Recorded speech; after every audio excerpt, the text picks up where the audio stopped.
Friends, today we are going to discuss solid waste destruction. So this mission comes with a very innovative process of destructing MSW, mixed solid waste. It's a combination of organic and inorganic material which can go inside the mission and destruct into waste as a final product. So today we'll know about and discuss about how the mission operates, how the mission works, what are the parts of the mission, what is the temperature mission works at, how many cycles the mission can work. So today we're going to discuss all these points about the mission.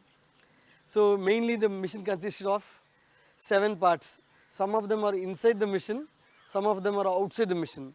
So just we will see outside the mission parts. The first part is our input feeder funnel. It's in the top of the mission. And the second part is the ladder where the person goes up and feeds in the mixed solid waste. We go up the way, all the way, carry the waste in our hand and then drop into this funnel. Once we drop in the funnel and close the funnel, the waste gets into the mission and starts its process of destruction.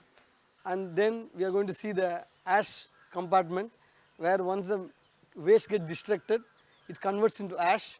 So where we will discharge the ash and which can be discarded from the mission. So the mission converts 1000 kg of mixed solid waste into 10 kg of ash. So it is to 1:100 ratio. So that is the best part of the mission. This mission doesn't use any type of power or fuel like diesel or grid power. This mission operates at a temperature of 300 to 450 degrees centigrade and it is completely natural process by low temperature pyrolysis mechanism. This mission can take cycles of more than 2 inputs. That means we can mix solid waste can be input inside the mission in the morning around 10 o'clock and again in the evening at 6 o'clock. Depends upon the type of the waste. If it is much of organic and inorganic waste combination, this mission can destruct in 12 to 13 hours. If it is just the plastic and just the paper waste, it can destruct in 4 to 5 hours. This is the other side of the mission. What we see here is the main chamber. It has got 2 doors to access the main chamber. It's an internal door, it's an external door. And what you see is actually the mixed solid waste and the ash is already formed. And this section is converted to ash and then to drop the ash to the next chamber, we have one lever which allows the ash to go down to the ash chamber. And then there is one more rotation lever which we rotate, the ash gets discharged on the other side of the mission. This is the back side of the mission, has 4 sections mainly: thermal destruction section, water scrubbers funnel section, water tank and the chimney.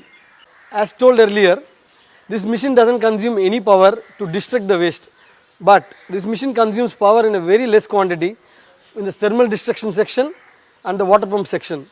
Maximum of 2 kilowatt for thermal destruction and maybe about 1 HP or a half HP for a water pump. This is all the power needs for the entire mission. So now you can see the 2 production phases of the mission. One is the roof, metal sheet roof, simple metal sheet roof, and then you see a concrete base to keep the mission. This is the best part of the mission. We are going to see the chimney part, the exhaust part of the mission. Actually you can see that there is no smoke coming out of the chimney. This mission is working from last two years, 24/7, and you can see there is no smoke coming out of the mission.